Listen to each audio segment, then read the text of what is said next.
After finishing 5th in Portimao, AlphaTauri's Pierre finds himself just 1 point behind Red Bull's Alex Albon. This, in the eyes of many, has further justified a promotion for Gasly to the senior Red Bull team once again. Team principal Christian Horner, however, doesn't seem too impressed as he is now divulged to Sky Sports. I'm your host Dylan Shelley, and first up on Formula World, Horner not dazzled by Gasly performance.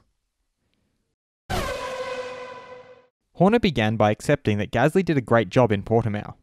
I think Pierre's doing a great job and he drove another great race today, some great moves, and you can see his confidence is there. He then explained why Gasly has been performing well. That AlphaTauri car is an easier car to drive, and it was an easier car last year when Alex moved across. That was one of the first comments he made. Horner, however, isn't too impressed and pointed out why. But I've got every reason to think that if the tables were turned, it would probably be exactly the same situation.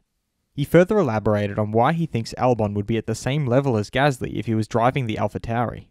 I think that Alex in that car would probably perform equal to how Pierre is at the moment. We have so much information on these drivers and the characteristics of our car are very different. That's something that Alex in certain conditions is struggling with, as Pierre did 12 months ago. That's something we probably need to work on. Gasly, meanwhile, summed up his situation. At the end of the day, it is Red Bull who decides what they want to do with the drivers, and I can only make sure I perform. Nowadays, however, performance is not the only term for getting a seat in F1. Fast feed! Racing Point's Sergio Perez has stated that the decision is getting closer as they are now in the final stages of the negotiations for his future. Red Bull's Max Verstappen hopes that they can catch up with Mercedes as soon as possible, but they are not stupid. He also knows that Red Bull has a lot of good people, but so do Mercedes, which is a great motivation for Red Bull to beat them. Christian Horner feels that the reality is there's not many races left in the season. You get to that time in the year when you have to make a choice for next year.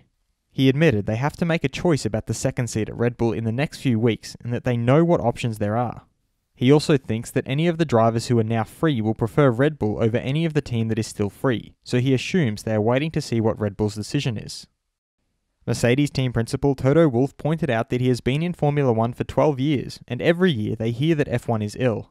He, however, feels the truth is that there will always be difficult moments, so it is important that they see it positively. He further stated they have 3 engine manufacturers now, and that's more than in most seasons. There may even be a new one in the future.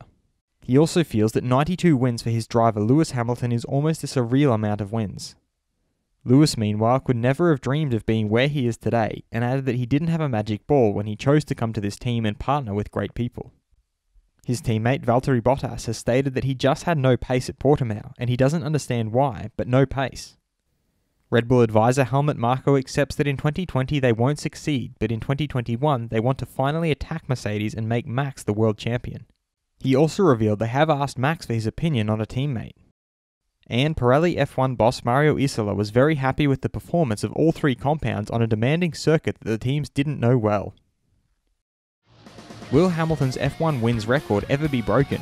Head over to my community page to vote in the poll and let me know what you think in the comments. And if you like this video, feel free to subscribe and check out my others for all the latest in the world.